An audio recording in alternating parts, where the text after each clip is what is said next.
Alaska is considered by many to be one of the few remaining and truly wild frontiers on Earth. Covering a landmass of some 663,268 square miles, it covers an area greater than France, Germany and the United Kingdom combined. A rugged land steeped in mystery with tales of adventure from all corners of its immense presence. Given the sheer volume of tales to be told from this rugged land, I'm going to be creating, starting with this video, a playlist of content dedicated to the tangled history of this complex location. Now, whether that content is inspirational, haunting, or indeed deadly, the playlist will be as diverse as the landscapes found within this wild and rugged land. To coin a phrase, it takes all kinds to make this planet of ours spin, and as such, I'll be sure to include a range of stories that, in themselves, instill that sense of mystique, fear and wonderment about the hardships of life in the frozen north. But before we get into all of that, I'd like to ask, if you haven't already, to please subscribe to this, my new YouTube channel, and I'll be covering a range of stories and accounts of adventures, daring accomplishments and of course crime tales, whether they be solved, cold or conclusive.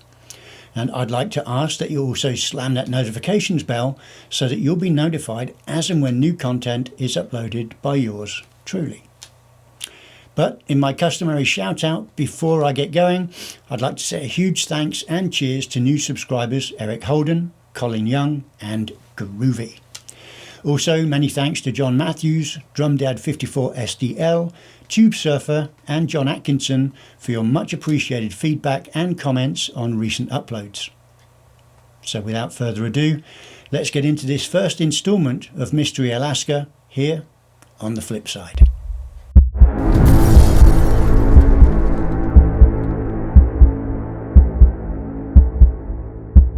No doubt, one of the most consistent themes of tales stemming from the frozen wastelands of Alaska are tales of the mythical beasts that dwell within. Now, many of these stories come from the folklore and legends of the Tlingit people, one of the ancestral tribes of this region. Much of their tribal artwork depicts monsters and gods such as Gononkadet, a fish-like entity with the head of a wolf and the body of an orca. It is this entity, which the tribe suggests as being the cryptid, that people still seek to this day in the depths of Lake Iliamna. Now, there are also other numerous tales about entities such as a shape-shifting otter-like creature known as Kushtaka, or of another mythical beast named Natsilane, who was indeed the ancestors of what we know today as orca or killer whales. But there are no stories that capture the imagination more than those encounters, be they peaceful or catastrophic, with the one cryptid that enthralls us all. In the Tlingit dialect, that entity is known as Nantanak, but today we know it better in the English language as Sasquatch. Now, possibly the most infamous account of interactions with the Nantanak in Alaska were the events concerning the town of Portlock. This small yet vibrant commercial hub on the Kenai Peninsula was, in the 1940s, literally terrorised by these mythical beasts in the surrounding forests, to such an extent that the town eventually became a ghost town as the complete population were driven out by the deadly events of the time. Now, if you haven't seen it already, you can also check out this video that I dedicated to that series of harrowing events that claimed the lives of numerous Portlock residents. Now, it seems that since time immemorial, there have been tales of encounters from around the globe with obscure forest or mountain-dwelling entities that we know as Yeti, Bigfoot or Sasquatch. And there is one tale from the turn of the 20th century that found 4 miners on the verge of hitting the mother lode during the Alaskan gold rush. Now, numerous tales of rugged men lured to even harder terrain in their quest for riches beyond their own imaginations stem from this era. Whether they were fortunate enough to strike it rich, many of those who ventured to the Alaskan backcountry would run foul of the weather, the inhospitable terrain, or something even more sinister. Numerous tales of disappearances, abductions by strange and mythical creatures to people being driven literally insane by the isolation would constantly leak from those dark and inhospitable forests. This is just one of them. Now, it's the year 1900, and four hungry and broke gold miners found themselves welcoming in the new year in a rickety old log cabin in the town of Wrangell, Alaska. It's a common misconception that the majority of miners during the gold rush had some modicum of success. To the contrary, and as with our four souls in this tale, Lady Luck had not been shining on them. With known surnames evident in the record of this account, the four miners, Harry, John, Charlie and Fred, were all said to be on the verge of counting their losses and mulling over the idea of heading back to their respective lives and expectant families with their tails between their legs. However, after much deliberation, it was decided that one last-ditch effort would be made to find that elusive gold. Now, back in those times, it was an often employed tactic to smooth talk and befriend local Indians, given the understanding that the indigenous folk had extensive knowledge of the rugged terrain beyond the boundaries of the settlements. They knew every nook and cranny, every gold-bearing river and cave like the back of their weathered hands. It was an additional bonus that these local tribes didn't covet mineral resources such as gold with as much avarice as those swarming to the region in the hopes of striking it rich. And so it was that on one night in April of 1900 that Charlie came back into the shack all excited and said, "Fellows, I've been on the trail of an old Indian for the last month, trying to get him to tell me where he picked up a piece of gold quartz that he has at his camp." Now, I never said anything before this because I wanted to get the story from him first, and today he spilled the beans. He told me to go up to Thomas Bay and camp on the right-hand side of the Patterson River as I looked upstream. From there he travelled upriver for about 8 miles and then turned to face the high mountains from that point, and after having travelled about 1.5 miles, he came upon a lake shaped like a half moon. He then fixed me with his cold and dark eyes and said, and I quote, "Plenty of stones like this one I found on a clear and tall pile of rocks from an old landslide." Now, unwittingly, the miners were contemplating a visit to Thomas Bay, which is also known in Tlingit folklore as the Bay of Death. Legend has it that about 150 years prior to the miners' presence in Wrangell, roughly about the year 1750, a landslide in the region outlined by the old Indian who spoke to Charlie wiped out a village, killing over 500 inhabitants. Well, of course, any prospector worth his salt is ready to stampede on a whisper of gold to any place irrespective of its history, and the miners in this account were of no exception to that rule. Discussing the matter through, they finally decided they would all pitch in to be able to send one of them, and it was decided that that person would be Charlie, given that he, after all, was the source of the information, that they would send him with enough provisions and equipment to head out to the region to see if the land in question was in fact worth mining. It was further decided that the 3 remaining miners would remain in the town, finding whatever work they could during Charlie's absence in order to chip in their combined earnings to finance their subsequent mining operation, and that is if Charlie returned with good news from the location. Now, they also decided to pay off the tribal elder for his information, not wanting to incur the wrath of curses should they eventually profit from the land. And so, in the beginning of May 1900, Charlie loaded his gear into a canoe and, having favourable weather, set out from Wrangell, heading northwest for Thomas Bay, a distance of about 50 miles.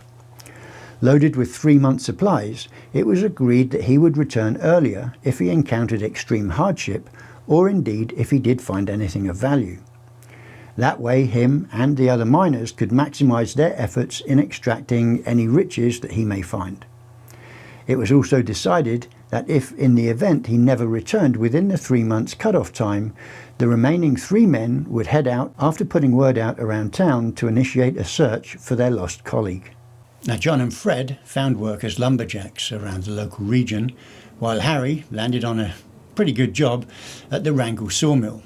For what seemed like an eternity, the men toiled away at their respective jobs, each no doubt consumed with fantasies of finding untold wealth in the mountains. That is, until just a few weeks later.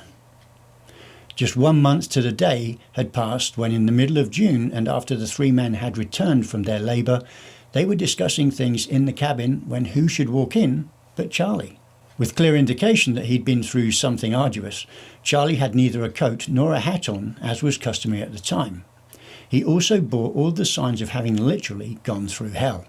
Severely dehydrated and obviously malnourished, and with his clothes in tatters, he silently and without greetings or any salutations made his way to the table and hefted a large piece of gold-laden quartz onto it. Now it was only at that point did Charlie look at the men and speak. "Get me something to eat. I'm all in, and all I want to do is rest." And boy, did he look like he meant those words. Now as Charlie ate, the men also decided to collect the rest of Charlie's belongings from his canoe and bring them to the cabin, but they were amazed when they got to where he'd landed his craft to find it empty apart from the oars. They realised that Charlie had returned with just himself and the evidence of potential riches from within the foreboding Alaskan backcountry. No supplies, no gun, nothing else. Now on returning to the cabin, the three men pored over the quartz stone. Their eyes sparkled with excitement as they examined it, with grand plans no doubt forming in their collective minds. So you can understand their bewilderment yet again when, after eating and drinking his fill, Charlie simply bade them a good night and turned in, without uttering one word about his ordeal.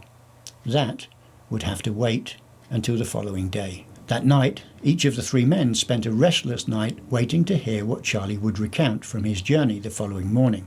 At least, that was their assumption. Again, Charlie surprised them with his silence over breakfast, after which he borrowed a coat and a hat and walked out of the door, again with no word as to where he was going or what time he would return. Given it was a Sunday, the men didn't have any work and were thus each resting at the cabin, taking it in turns to inspect the rock that Charlie had returned with. One of the miners recounted, "All of us being excited and feeling ourselves worth a fortune did not have work that day. We sat around the shack and instead passed that piece of rock back and forth to each other while we talked and waited for Charlie to come back and make his report. To me, the specks of gold stood out like the freckled face of a young and inquisitive schoolboy." Now eventually Charlie did return, and the first thing he mentioned shocked all of the remaining three miners. "Fellows," he said, "the SS Drygo will be on her way south early tomorrow morning. Could you please lend me enough money so that I can buy a ticket to Seattle? I'm through with Alaska and never want to see it again. I'll tell you about my trip to Thomas Bay and direct you to where I found that quartz, but my advice to you is to forget about it. It will never do you any good, and it will only cause you a lot of mental and physical pain. If we were not partners, I would never open my lips again about this trip or what I found there or what happened to me out there. But if you promise never to mention my name in connection with what I'm about to tell you, or mention the name of Thomas Bay to me ever again, I'll give you the full story of my experience up there." Waiting for the approving nods of his three companions, he continued, "Judge for yourself as to my sanity, because this is the most astounding thing you will ever hear, and as far as I'm concerned, it's beyond me to reason it out. Don't ask any questions to prolong my story any longer than it takes to tell, as all I want to do is leave Alaska and forget about it if I can. I will try to make the one telling plain enough." Now this is Charlie's story, in his own words. Now the first night after leaving Wrangell, I found myself in Ideal Cove. The next day, after a good day of progress, I reached Muddy River in time to make camp. The third night I hit Ruth Island in Thomas Bay. Now I spent the next day looking up the banks of the Patterson River for a suitable place to make a base camp, which I found a quarter of a mile up from the tidewater on the right hand side looking upriver. Finally the weather broke and I was able to get out. Now I spent several days trying to find that half-moon shaped lake that the old Indian had mentioned, but I couldn't get it spotted. But what I did find, however, about 2 miles upriver from the camp and about a mile to the east, was a lake shaped like the letter S. And it was in a creek coming out from the lower end that I panned some pretty good colour, but as I figured, not enough to get excited about. It was, however, a good indication that there was good gold in the country. But talk about it being a dead country, for that is what it is. There doesn't seem to be any life in there at all. You might spend all day in the timber without seeing even a single squirrel. Now, I was getting tired of beans, rice and bacon, so I made up my mind to go over to a ridge about 8 miles east of the S-shaped lake and get a few grouse, as I thought I could hear a few hooters up there when I was panning the creek earlier that day. Now, I left the next morning, which was a fine and sunny day. I took only the rifle with me so that I could make good ground, and when I came up to the ridge, sure enough, there were a few grouse hooting away. I shot 2 and recovered them when I bagged another one, which fell down over the ridge and about 100 yards before getting caught up in some vegetation. Now, it was while I was on my way to go and pick that third grouse up that I found that piece of quartz, Charlie said, pointing to the rock that he'd brought back to the cabin. And he continued. Now, up until that time, I paid very little attention to what my immediate surroundings were looking like. But what I did know is that it was heavily timbered and incredibly bushy.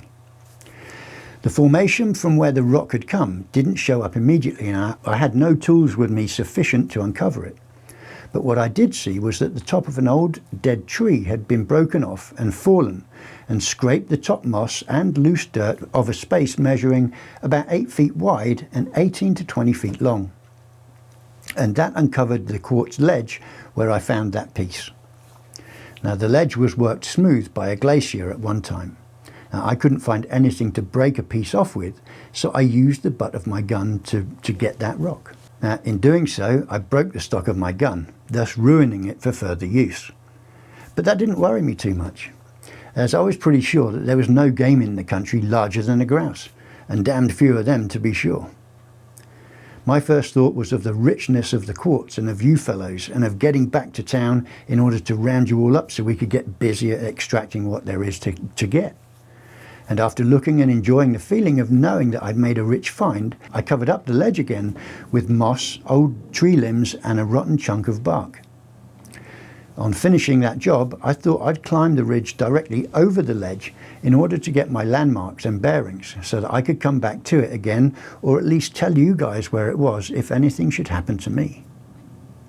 Now, this I did by climbing straight up over the ledge onto the ridge till I reached the top. And that top was about 600 feet above where I'd found the rock. I looked down below me and picked out a big tree with a bushy top, taller than the rest, and about 50 feet to the right of the ledge. Looking over the top of this tree from where I stood, I could just make out Frederick Sound, the Cape of the Straight Light, and the point of Vanderput Spit. And by turning just a little to the left, I could see Secoy Island from the mouth of Wrangell Narrows. Now, incidentally, Secoy Island has since been renamed, and we know it today as Kodiak Island. Charlie continues. Satisfied with having set my bearings, I turned half around to get a back sight on some mountain peaks, and lying below me on the other side of the ridge from the ledge was the Half Moon Lake that the Indian had told me about. And it was right about there, fellows, that I got the scare of my life. I hope to God I never see or go through the likes of it again. Swarming up the ridge towards me from the lake were the most hideous creatures I've ever had the misfortune to encounter. I couldn't call them anything but devils, as they were neither monkeys nor men, yet they looked like both. They were entirely sexless. Their bodies were covered with long, coarse hair, except for where scabs and running sores had replaced it. Each one seemed to be reaching out for me and striving to be the first to get me. The air was full of their cries, and the stench from their sores and bodies almost made me faint. Now, in my panic, I forgot my gun was broken, and I tried to use it on the one that was closest to me, realizing that it was, of course, no use. I threw it at them, turned, and I ran for my life. And my God, how I did run. I could feel their hot breath on my back, their long claw-like fingers almost gaining a hold on my breeches. The smell from their steaming, stinking bodies was making me sick, while the noises they made, yelling and screaming and breathing, drove me mad. I ran fast through thickets of grass and low branches of trees. I ran through bogs that made my legs burn with effort. I thought this would be my last day on this earth, and yet I continued my efforts. Like a banshee in the night, I fled as fast as my body would carry me. Reason left me. How I eventually reached my canoe, or indeed how I hung on to that piece of quartz, remains a mystery to me. When I came to, it was night and I was laying in the bottom of my canoe, drifting between Thomas Bay and Sukhoi Island. I was cold, hungry, and crazy for a drink of water. But only to satisfy the latter urge, I started for Wrangell, and here I am. You no doubt think I'm either crazy or lying. All I can say is, there's the quartz. Never let me hear the name of Thomas Bay again, and for God's sake, help me get away tomorrow on that boat. And with these words, Charlie departed from both the plans and lives of the remaining 3 miners. In due course, the 3 men were said to have laid their plans out and opted to head out in search of riches. They'd received a healthy return from the gold contained in the rock that Charlie had returned with, and like anyone, they simply wanted more. They were never seen of or heard from again. Alaska, as it has done with so many thousands of souls before and after these unfortunates, had devoured them and banished their souls to its darkened and unforgiving interior. Now, Wrangell, Alaska seemed to have been a hotbed for continued Nantanak encounters after the one told in this account. Briefly, in 1918, a German national and gold prospector found himself disoriented in woods he would otherwise been familiar with. Looking for food and provisions, he hid himself in vegetation after hearing someone or something talking in a dialect that he didn't recognize. Now, crawling through the thicket, he eventually saw what he describes as a bushwoman feeding a younger being of her species. And listening only for a short time, the prospector made his escape after quietly retreating back through the vegetation. Again, in late May of 1942, a local hunter by the name of Bob Titmus saw what he described as an ape-like creature on a beach at around 10 o'clock in the evening while it was still light enough to see. By his account, the creature stood about 7 feet tall, was incredibly heavy set and with very, very broad shoulders, and this entity was also covered in long brown hair. These and numerous similar stories abound in Alaska, but they are indeed tales to be told at a later date. So there you have it, folks. Scary stuff indeed. Yet another account of disappearance into the foreboding countryside of the Alaskan wilderness. Now, many thousands of folks have also succumbed to this place over the years, and most, like our miners here, entering with the idea of finding untold riches. For others, it's the allure of existing at one with nature and going off grid to escape the hustle and bustle of modern day life, so to speak. If you enjoyed this content, please do hit that subscribe button and also give this video a like and ring that notifications bell so that you'll be updated as and when new content is available from yours truly. And as always, I welcome any suggestions for future stories, so if you do have something you'd like me to present here on the flip side, simply suggest that in the comments below. But until then, all I can do is wish that you stay well, stay safe, and above all, stay healthy. And until we meet again here on the flip side.